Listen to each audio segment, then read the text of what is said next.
পৃথিবীতে সবচেয়ে সুন্দরতম সম্পর্ক হচ্ছে ভাই বোনের সম্পর্ক। এই বোনের সম্পর্কটা ভালোবাসার এমন একটা সম্পর্ক যেখানে শুরু আছে কিন্তু শেষ নেই। ভেঙে পড়িস না, আমি তোর পাশে আছি সব সময়। এই কথাটা তো শুধুমাত্র একটা ভাই বলে তার বোনকে। আমার তো কোনো বড় ভাই নেই, আলহামদুলিল্লাহ। আমার মেয়ের তো বড় একটা ভাই আছে। আমি সব সময় দেখি মাহিন সাফাকে কতটা আদর করে। হ্যালো এভরিওয়ান, আসসালামু আলাইকুম। সবাই কেমন আছে? এই তো সকালের নাস্তা আজকে করতেছিলাম নুডলস। সকালে তো ঘুম থেকে উঠে মাহিন বলতেছে আম্মু আজকে রুটি খাবো না, নুডলস খাবো। তাই তো এখানে দুইটা নুডলস রান্না করে নিতেছি। নুডলস আমার তেমন পছন্দ না, মাহিনী নুডলস পছন্দ করে, ওর জন্যই রান্না করতে হয়। আমার সাফাও কিন্তু নুডলস দেখলে অনেক খুশি হয়ে যায়। এখানে তো আবার রেডি করাচ্ছি সাফাকে স্কুলে যাব। সাফা তো রেডি করানো দেখেই বুঝে যাচ্ছে যে বাহিরে যাব। আর যদি আমি বোরকা পরি আগে তাহলে তো কোনো কথাই নেই, কান্নাকাটি শুরু করে দেয়। কন্যা সন্তান তো সবার হয় না, যার আছে সে তো পৃথিবীর চেয়ে ভাগ্যবতী। আল্লাহর দেওয়া যত নিয়ামত আছে তার মধ্যে কন্যা সন্তান আল্লাহর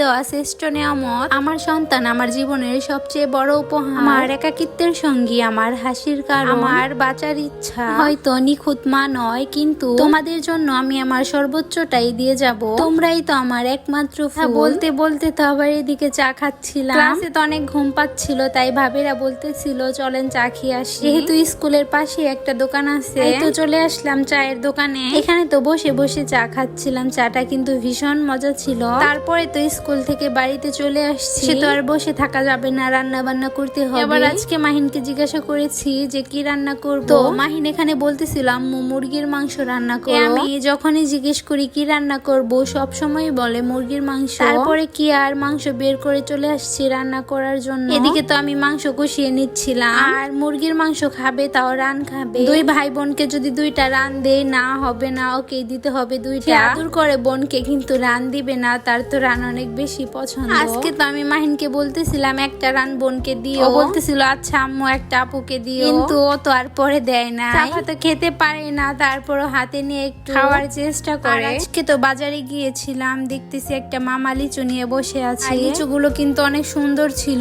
তো মাহিন বলতেছিল আম্মু লিচু নাও, লিচু খাবো। লিচু দেখলে তো ওর কোনো হুশই থাকে না। এখান থেকে তো আমি আবার 100 লিচু নিয়ে আসছি। মাহিন তো ফলের মধ্যে লিচুটাই খায়, কিন্তু তেমন ওর পছন্দ না। বাচ্চাদের কিন্তু লিচু খাওয়ানো ঠিক না বেশি। দেরি লিচু বেশি খেলে পেটে ব্যথা হয়। এদিকে তো আবার সন্ধ্যাবেলা পড়তেছিল। বাচ্চাদেরই যেই পরিমাণ পড়া, আমি তো মাঝে মাঝে মাথায় হাত দিয়ে বসে থাকি। ওদের তো ধন্যবাদ দেওয়া উচিত। আমরা কি করি, একটু পড়া না পারলে ওদের সাথে কেমন ব্যবহার করি। এদিকে তো আবার সন্ধ্যাবেলা চা খাচ্ছিলাম। চা না খেলে তো হবে না, সন্ধ্যার নাস্তায় তো চা লাগবে। আমার সাথে সাথে তো মাহিনও চা খাওয়া শিখে গেছে। চা বানালেই বলে আম্মু আমার জন্য বানায়, কিন্তু আমি একটু কম কম দেওয়ার চেষ্টা করি। তো আজকের ভিডিওটা এই পর্যন্তই। সবাই ভালো থাকো, সুস্থ থাকো, আল্লাহ হাফেজ।